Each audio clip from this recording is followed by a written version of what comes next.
Hello, my name is Vasquez and I'm a specialist physiotherapist at the London Spinal Cord Injury Centre in the Royal National Orthopaedic Hospital. Thank you to the ICS for letting me present this service evaluation of a specialist physiotherapy-led pelvic floor clinic for people with spinal cord injury. Thank you to my colleagues Sarah Knight and Hamid for their collaboration in this work. I have nothing to disclose. A previous proof of principle study on pelvic floor muscle training in incomplete spinal cord injury patients here at the London Spinal Cord Injury Centre showed that this could be beneficial. The results from this study led to the Pelvic Physiotherapy Clinic establishment dedicated to people with spinal cord injury. We present a service evaluation of the outcomes of patients with neurogenic bladder and bowel dysfunction who attended this clinic.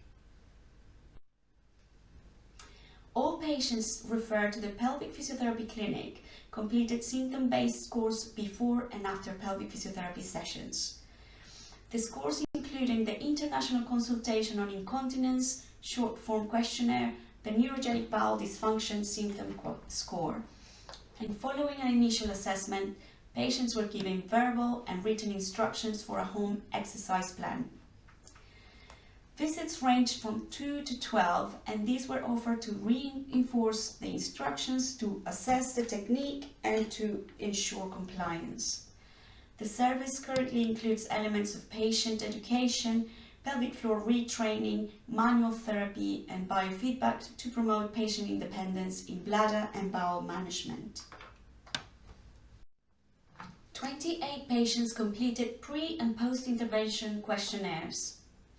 The cohort included 11 patients with cord equina syndrome, 3 patients with Tarlov cysts, 5 patients with lumbar stenosis, and 7 patients with suprasacral spinal cord injury or upper motor neuron injury. Statistical significance was determined using non-parametric paired t-tests.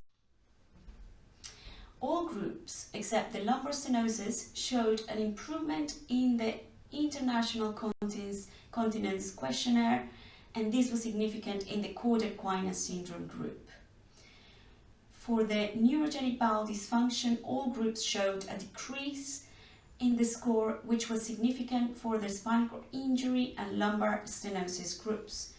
These you can see on the left-hand side for the urinary incontinence score, the significant change before and after for the cord equina syndrome group.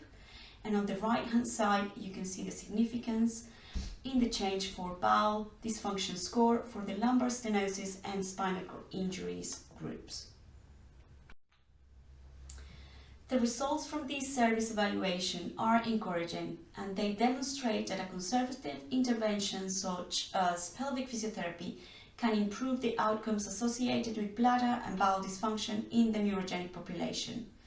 The outcomes of this service evaluation suggest that a pelvic physiotherapy clinic within a spinal cord injury centre could offer a cost-effective first-line alternative to more invasive and costly interventions for the management of bladder and bowel dysfunction.